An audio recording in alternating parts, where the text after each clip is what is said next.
This is Justin Germino from DragonBlogger.com, and I'm going to be talking about installing and configuring the EasyAzon4 plugin for WordPress. EasyAzon is a plugin that allows you to easily add Amazon affiliate links, images, and info boxes, and more so that you can affiliate optimize your WordPress posts and help earn money from your Amazon affiliate account. It's a very easy way. I use it on all my sites, and it generates a sizable amount of secondary income just by inserting products from Amazon into my posts on the off chance that readers will click on, purchase, and be interested in those products, which can be either a product that I'm actually reviewing or just one in a similar category or a related product to an article that I happen to be writing. So EasyAzon4 has some very significant differences than previous versions of EasyAzon, and I'll talk about those. But for the first, I want to show you how to install and activate EasyAzon4 for the first time. The first thing you want to do is make sure you purchase the plugin, you have it downloaded, and then you're going to go ahead and you're going to go to your WordPress admin, click on Add New Plugins under the Plugins menu. You're going to click on Upload Plugin, and then you're going to search and find the first EasyAzon plugin, which is the core, or EasyAzon-4.06, or whatever version you're running on. You're going to install that one first. This is the core plugin. Click Activate Plugin after it installs. Then afterwards, if you have W3 total cache, don't forget to flush cache. After you do that, click Add New, and then you'll add the Pro component to the plugin. So this will be, once again, Upload Plugin, select the file. This is going to be the companion, EasyAzon-Pro 406. You need both plugins to have EasyAzon Pro working on your WordPress blog. Go ahead and install it.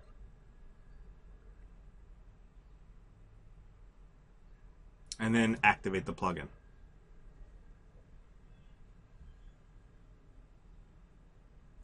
Now, if you're upgrading from a previous version of EasyAzon, go ahead and flush the cache here.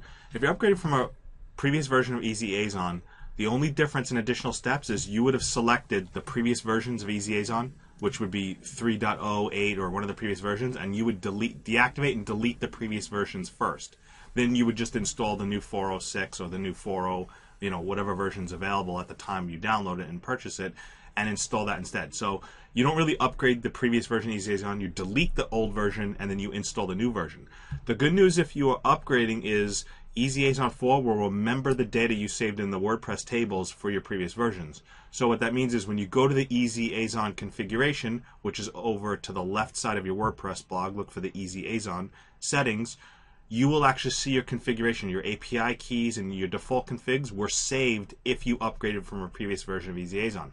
So in my case, I will have the previous version data there, so I don't have to do a new access key, a secret access key, but I'm going to go ahead and delete them and save changes and show you as if this is a new install and what I had to do. So this is going to be your first time using EasyAzon, so you're going to need to go get your access key.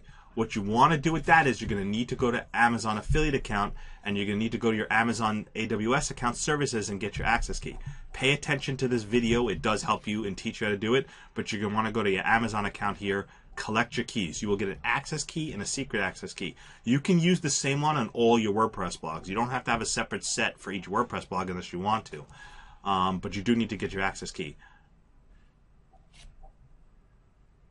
When you click on the link to AWS account management page, you will be taken to the Amazon Web Services console page. You're going to want to be on the security credentials page, and then you're going to want to click on the access keys. If you've never created access keys before, you're going to want to create new access keys for the first time. If you have access keys, you're going to want to go and grab your previous access keys. Now again here, I can't show you access keys for privacy reasons. I've got to keep them hidden and blurred out, but you'll pretty much follow the instructions. The instructions are pretty spot on, not hard to follow, so I'm not going to walk you through how to create Amazon AWS access keys. I'm going to focus on the usage of the EasyAzon plugin itself. Once you get your access keys installed, we could test them out later, you could start configuring Amazon Associates. You put in your access key ID and your secret access key, click Save Changes, and then you can go on.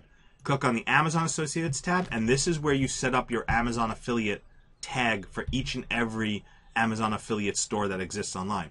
EasyAzon4 adds additional Amazon affiliate stores than in the previous version of EasyAzon. So you could just do local if you want to do the United States and all you care about is selling local, but If you do get a lot of traffic from other countries, you're going to want to set up Amazon affiliate accounts for each and every one. That way you can localize the links and potentially earn cross clicks and sales from those countries. For instance, dragonblogger.com gets a sizable amount of traffic from Canada and UK. So if I tab over to that blog, you'll see that I have Amazon associates accounts set up for Canada, China, France, Germany, etc. Spain and the United Kingdom. EasyAzon4 added Brazil, India, Italy, and Japan. They're blank because I haven't set up associates for them yet. They were new for EasyAzon4. So EasyAzon4 added a few new associates that I got to set up. Each one requires you to sign up with Amazon. You click on the sign up link, you set up an account, you get your tracking tag ID that you put in there, so that way it knows how to brand the links so that you get credit for them. Each one tracks income separately. So you may end up earning like 12 cents a month from the Canada one, 50 cents from France, $10 from this one, and they each have their own payment thresholds. They each require you to link to your bank account or your payment thresholds. So it is a little bit of a pain to manage them all separately because each one needs to be configured as if it's a completely independent Amazon affiliate store. You can't combine your Amazon affiliate earnings from the United States Amazon affiliate, Amazon.com, and then somehow have that combined with Amazon.ca or Amazon.uk. They're all separately tracked and earned. So you really look at your audience, determine if you want to do localization. It's one of the best features of EasyAzon, but it may not be a feature that all sites need. It depends on your traffic sources. If you really think that localizing your Amazon affiliates to the various countries is something that will benefit and you'll get a lot of advantage from. Again, I do it for some blogs. I don't do it for other blogs. It all depends on where the traffic sources come from for me. But that's just one of the benefits of EasyAzon is it localizes to the local Amazon affiliate store. So after setting up your Amazon affiliates and each of your sub-affiliate accounts for all the different Amazon stores in the countries, and you get all your tracking IDs in there, you're ready to move on to the next. This is checking your default search. So when you're doing a search to add products to your post, choose your default country.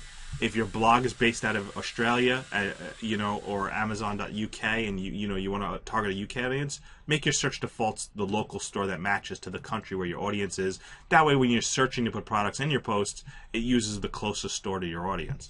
The next thing you want to click on is the defaults, and here you set the defaults that you want to have in your editor for your EasyAzon, such as open links in a new window. I always like doing that. I never like redirecting a user away from my site in the same window because then they would have to click the back button and get back, or they may never come back. I always like having links open in a new window or a new tab. That way my site's still open in another tab that they can easily tab back and go back to. To be compliant with Google Terms of Service, you really want all links to be no-follow. There's no reason you should have any do-follow affiliate links. It should be default no-follow. Not sure why they even let you do-follow Amazon affiliate links. They're pretty much, not allowed to be do-followed by Google. So no-follow should be the standard. Always check no-follow. The next is an add to cart function. Now, add to cart function means when they click on the link to the product, instead of it going to the page where they could click on add to cart and purchase, it automatically adds to their cart on Amazon so they can check out right away. There's a pro and a con for doing this. The first is the user gets right to the add to cart page, which may be disruptive to the user. And so they may not like that. But the advantage is the fact that you get an 89-day commission window if they purchase the product and it stays in the cart for up to 89 days versus only having the 24-hour Amazon cookie. For some sites, I will do add to cart directly. For most of my sites, I don't actually add to cart directly. The other thing is, do you want to cloak your links, which means obscure the link so that instead of it showing the entire Amazon.com product link with your question mark affiliate tag in there, it makes it look like it's a link on your site that just does a redirect. That's a typical good thing to do, is to cloak your links. I usually cloak them and I'll put either go, product, or check this out, and then basically the links, when they hover over it, will look like a link on your site, which will just then redirect to the Amazon affiliate page or the Amazon product page with your affiliate tag. Also, I really like the product pop-ups feature. This is where when the reader hovers over a link of the product or the image, it pops up a display showing more information about the product. I think that looks very good, and I'll show you what that looks like later when we test on the product in post images. The next is for when you do info blocks, which is where instead of doing an image or just a link, you want a whole little summary block of info about the product. You could default to image, which is the prices of the product, or the attributes. I find the attributes is a little too intrusive. It has a lot of useless attributes, so I default to image and prices. I'll show you what both look like so you can see an example and make a determination which one works better for you. Image and prices is what I prefer myself, though. Then finally, New to EasyAzon4 is customized link localization. In addition to just knowing where the reader comes from and redirect them to the local Amazon store for that country, there's some countries which don't have an Amazon affiliate targeted for that specific country. So what you could do is you specifically can say which country defaults to which Amazon store. And you can see for each Amazon affiliate country or each Amazon store in each country, like Brazil, you can make it not use the Brazil Amazon store, you can make it use a different one. This allows you to basically localize which countries use which Amazon store. And it's a convenient factor, and again, this is especially useful. You can see how United Kingdom Amazon store defaults if they're coming from Denmark, Estonia, Finland, Greece, Iceland, Ireland, Lithuania, Norway, etc., etc.